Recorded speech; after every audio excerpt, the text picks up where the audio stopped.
성가대 찬양 감사드립니다. 교회 여러분, 오늘 날씨가 너무 좋죠. 이런 때 교회 나와야 되는 게 혹시라도 하고 생각해 보시지는 않으셨어요? 그런데도 주의 몸된 교회를 찾아 나온 교우 여러분, 그 신앙 위에 하나님의 귀한 은혜와 응답과 축복이 함께 하시기를 기원합니다. 오늘이 성령 강림절이라고 우리 온 교회들이 함께 지키고 있는데요, 성령이라고 하는 단어만 나오면 왠지 불편하게 느껴지시는 분들이 혹시 계신지 모르겠어요. 초대교회로부터 성령의 임재라고 하는 것을 통해서 신앙의 완성이라고 생각을 했고요, 그 신앙의 완성의 한 표로 오늘 신유, 병을 고친다든지 예언을 한다든지 대표적인 방언을 한다든지 하는 표현으로 그것을 증표로 삼곤 했습니다. 그러나 오늘 우리는 진정 성령 강림절이라고 하는 의미를 한번 다르게 생각해 보고자 하는 것입니다. 예수님께서 부활하셨다고 하는 소식을 들었을 때 예수님의 제자들의 첫 반응은 어땠습니까? 소위 믿음의 확신보다는 예수님의 부활에 대해서 신뢰하지 못했습니다. 뿐만 아니라 그 제자들은 예수님의 곁을 떠나고 각자의 자기의 생활로 돌아갔습니다. 세상 사는 것은 역시 내 능력, 내 힘, 내 기술에 의해서 벌어진 물질로 사는 것이라고 그들은 생각할 수밖에 없었습니다. 한때 나도 열심히였고, 한때 나도 거기에 깊이 빠져 있었고, 한때 나도 거기에 감격했으나 지금은 아니다.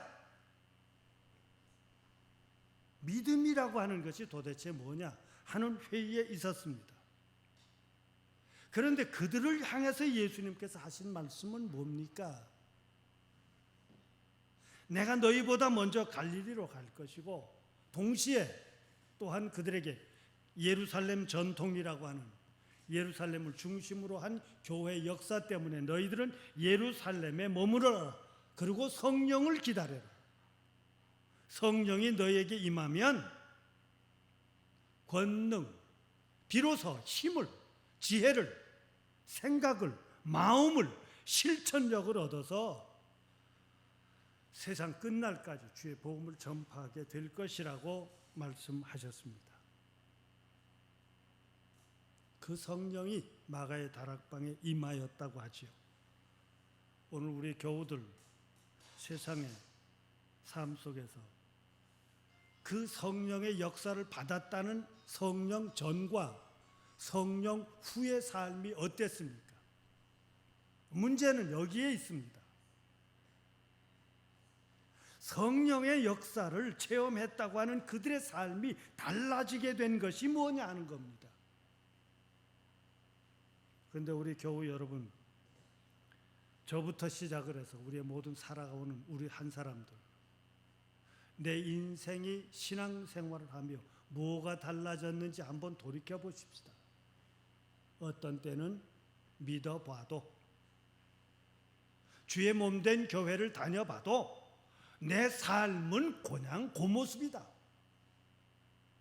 그렇게 생각하신 적은 없으십니까? 혹시라도 오늘 우리들 흔히 쓰는 말 가운데 내 팔자가 그렇지, 거기서 그렇지, 내가 무슨 덕을 보겠나,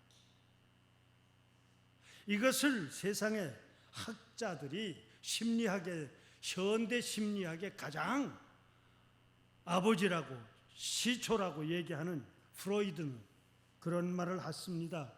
우리가 정신 분석을 하고 오늘 우리의 모든 소속을 놓았던 그 사람, 심층 심리학이라고 하는 단어를 써서 우리 머리와 감정과 그리고 우리의 마음속 저 깊이에서부터 과거에 경험된 일들이 불쑥불쑥 튀어나와 오늘 우리로 하여금 행동하게 만든다고 하는 이 신학의 심리학의 기초를 세운 그의 논리는 어렸을 적의 경험이 인생에 커서도 그의 삶을 늘 영향을 준다는 것이었습니다.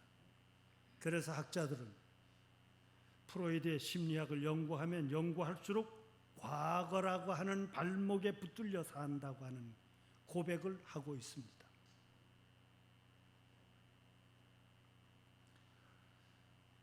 내 의지가 아닌 어쩌면 내 환경과 내 주변의 모든 일들이 내 인생을 결정지어서 나로 하여금 성년이 되었음에도 불구하고 그 과거의 일 때문에 내가 지금 이렇게 불편하게 산다고 하는 것으로 모든 것을 해결할 수 있다는 것이 마음에 들지 않는 거예요.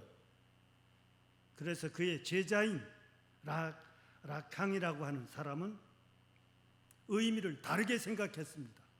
소위 우리의 역사 가운데서도 하면 된다, 마음을 다잡으면, 다시 결심하면 마음먹기에 달리지 않았나, 하늘이 무너져도 오늘 우리는 솟아날 구멍이 있지 않느냐 하고 내 현실에 대해서 도전하고자 하는 마음, 그것을 다시금 프로이드는 과거에 있던 것을 그는 끄집어내서 현재 내가 과거에 경험했던 일들이 있는 건 사실이다, 우리에게 영향 주는 것도 사실이다, 내 과거에 좋지 않은 일들이 지금을 내가 더 밟지 못하게 살아가게 하는 것도 사실이다.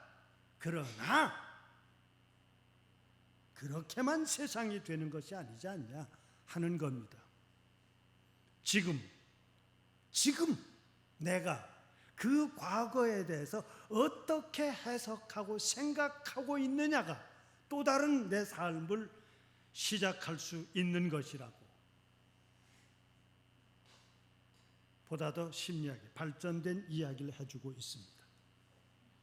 지금 내 마음과 지금 내 기분과 지금 내 감정과 내 상황 가운데서 과거를 돌이켜보는 겁니다. 그때 그 어려움과 그 좋지 않은 경험마저도 지금을 내가 살아갈 수 있도록 하는 한 재산이었구나, 길이었구나 하고 고백할 수 있는 것입니다.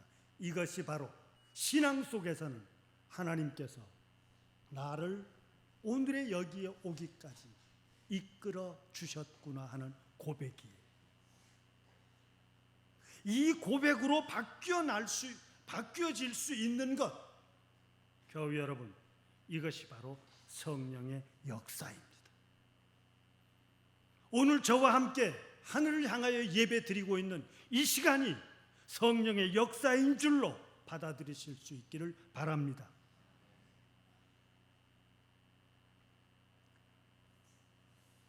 참으로 이 성령의 역사 속에서 보면 예수님께서 제자들을 향한 이 관계를 한번 생각해 보십시오. 제자들이 어떻게 스승이신 예수님을 부활한 그 이후에 만날 수 있습니까?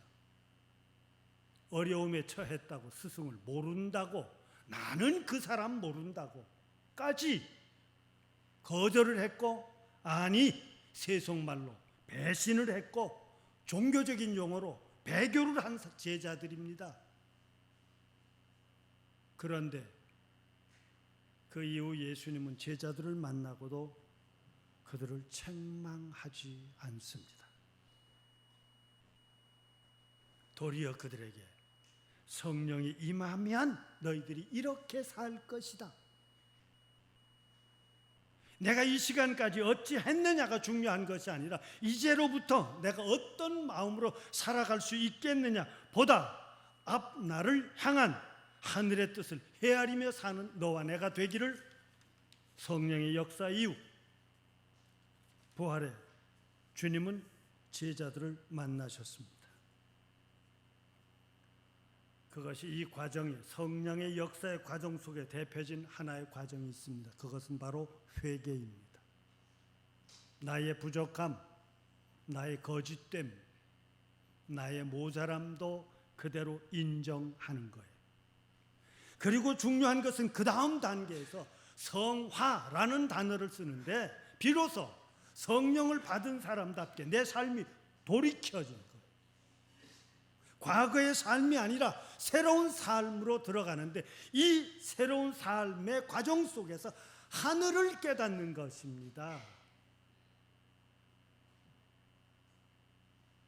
그 하늘의 질문, 내가 이렇게 살아도 되는가? 하늘은 나를 통해서 원하시는 게 뭘까? 내가 적어도 신앙인이요, 내가 죄 몸된 교회의 직분을 받은 자로 성서를 통해서 우리에게 주어진 예수님의 말씀대로 살고 있는가? 그 삶을 실천해 가기 위한 것이 성화의 과정입니다. 거룩함이라고 하는 것이 나를 꾸미자고 하는 것이 아니라 진실하며 그 삶을 실천해 나아가는 것입니다. 오늘 요한복음을 10장의 말씀 우리 너무나도 잘 아시죠? 나는 문이다, 나는 선한 목자다. 그런데요, 우리가 아는 것보다 요한복음 10장은 무서운 장입니다. 요한복음의 전체 부피에 봐서 가장 중앙에 있어요.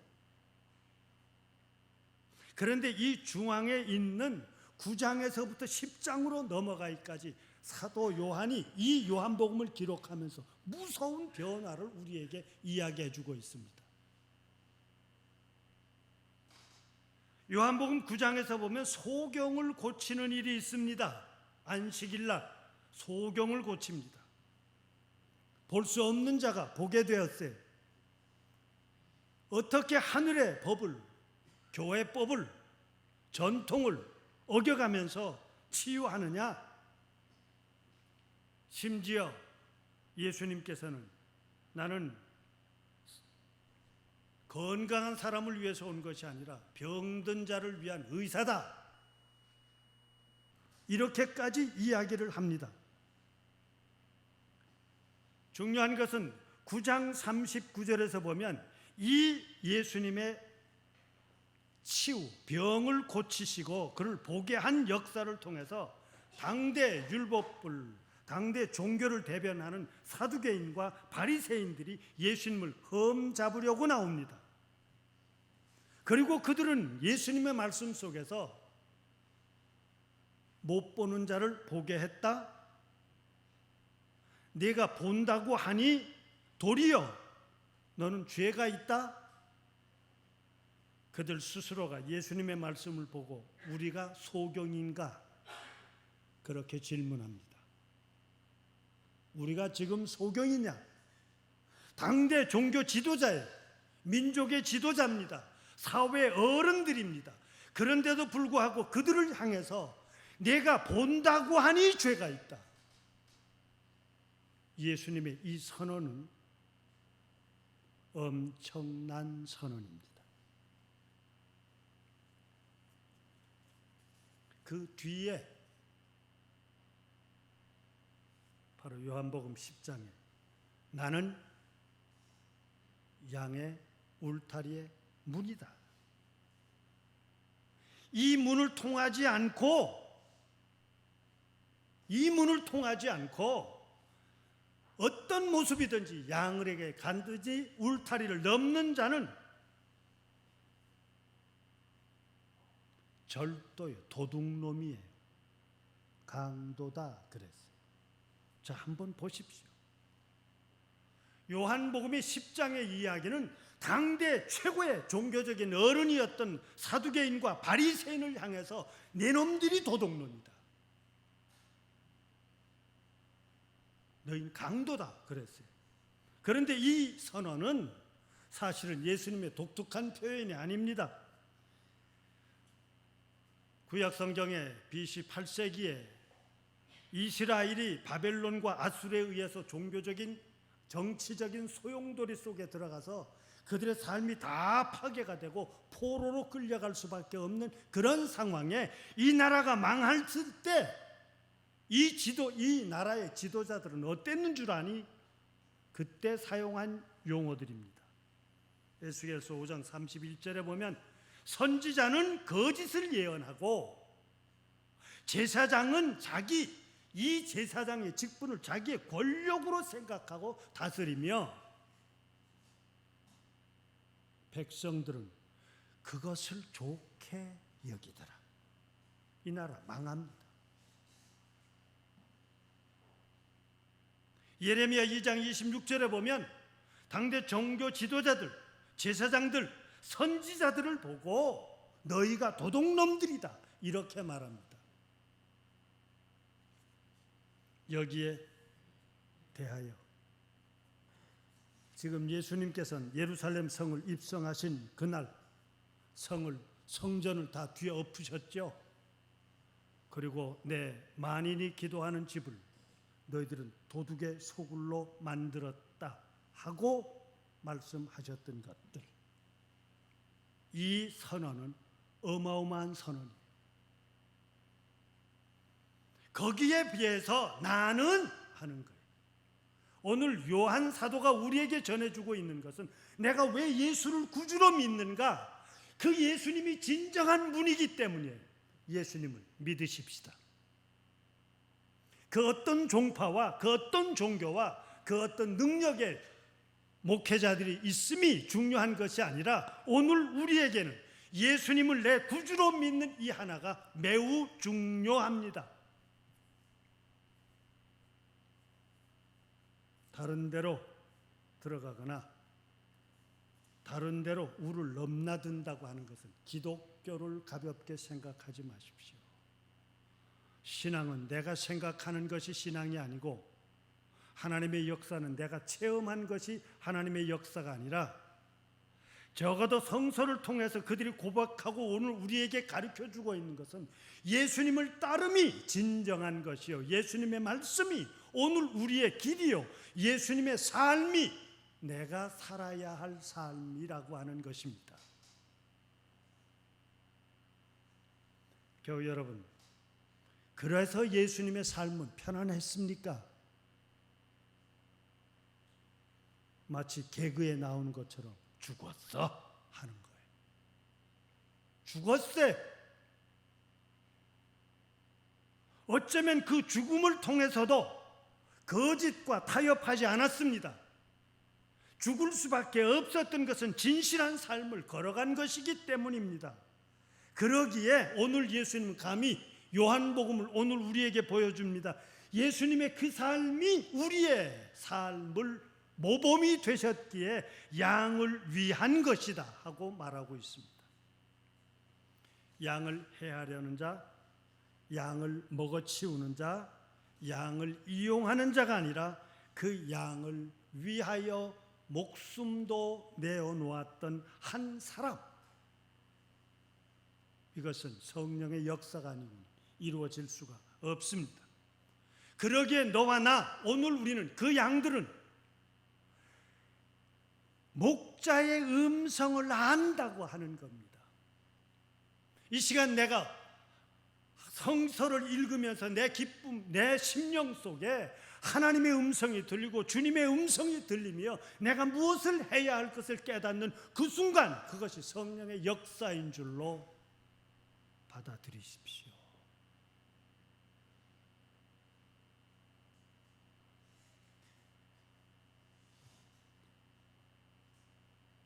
그런데 늘 우리를 착각하게 만드는 것이 하나 있죠. 이런 단어입니다. 나는 양의 문이다. 내게 온 자는 들어오며 나가며 생명을 얻고 더 풍성하게 얻을 것이라 하는 이 표현입니다. 교우 여러분, 정말 풍성함이 우리의 삶 속에 임하시기를 바랍니다. 그 풍성함이 물질입니까? 물질을 위해서는 열심히 일합시다. 그 풍성함이 건강입니까? 건강을 위해서 오늘 우리는 해야 할 것과 하지 말아야 할 것을 지키십시다. 그 풍성함이 내 사회에서의 모든 지식이고 능력입니까? 그것은 사회 속에서 삽시다. 성서가 말하는 풍성함은 그런 의미가 아닙니다. 내가 여전히 고생스럽고 내가 여전히 불편하고 내가 여전히 모자라고 내가 여전히 답답하게 생각할 수밖에 없는 자리에 있을지라도 내 삶의 의미, 내가 왜 이 고생을 해야 되고 내가 무엇을 향해 힘써야 되고, 무엇을 향해서 참아야 하고, 무엇을 위해서 노력해야 하고, 심지어 내가 무엇을 위해서 가슴을 붙들고 눈물을 흘릴지언정 무엇을 위해 살아야 하는지를 깨달음이 풍성함이 될 것입니다. 성령이 임하면 권능을 받고 사마리아와 유다와 땅끝까지 이르러 증인이요 주의 복음을 전파하는 자가 될 것이라고 말씀하셨던 주님의 이 말씀은 진정 거짓에 속지 마십시다.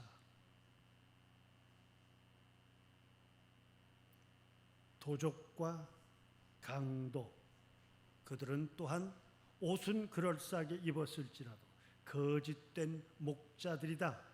어려움을 처하면 도망가고 말 것이다. 말씀이 없는 심령들이, 내가 그들에게 예언의 말씀을 주지 않았음에도 그들은 예언을 하고, 내가 그들에게 거룩한 능력을 주지 않았으면서도 그들은 거룩한 능력을 발휘한다고 얘기한 그들, 사람이 듣기 좋은 이야기로 내 모든 역사를 바꾸어내려고 했던 그들, 망할 것이다 했던 구약의 말씀처럼 성서는 나, 인간의 체험, 인간의 지식, 인간의 권위, 권력, 그리고 그 모든 것을 곤고하게 만들기 위해 나에게 도전하는 모든 것을 죽이는 종교, 버리는 종교, 거룩함을 꾸미는 위선, 이 모든 것은 사람을, 교회를, 신앙을, 한 인간의 마음을 괴롭게, 거짓되게, 궁색하게 만들고 메마르게 만드는 것일 겁니다. 이 시간까지 살아오신 교우 여러분, 앞으로도 어쩌면 내 삶은 큰 변화가 없을 것입니다. 그러나 내가 그 삶 속에서 무엇을 위해서 사는지를 분명히 안다면 그건 과거의 내가 아니에요.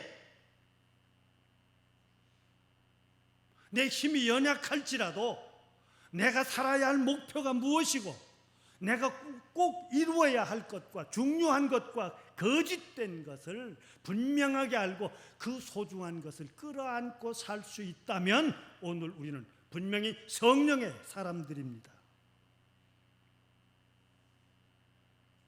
가진 인생의 죽음의 고비고비를 다 넘기고도 그 순간 하나님께서 세우시고 하나님께서 이루시고 하나님께서 채워주심에 내가 있을 수 있었다고 하는 사도 오늘 다윗의 이 고백이야말로 하나님은 나의 선한 목자시더라. 이 길에 서 있는 한 너와 나 하나님의 보호 속에 산다고 하는 확신을 가지며 믿음 속에 살 때, 이것이 진정한 축복이기에 그의 고백은 뭡니까? 여호와는 나의 목자시니 내게 부족함이 없으리로다. 나를 푸른 초장에 맑은 시냇가로 인도해 주시리라. 하나님의 이 돌보심이 오늘도 살아야 하는 우리 교우들에게 그 안타까움과 간절히 기다리는 소망 위에 임하시기를 기원합니다.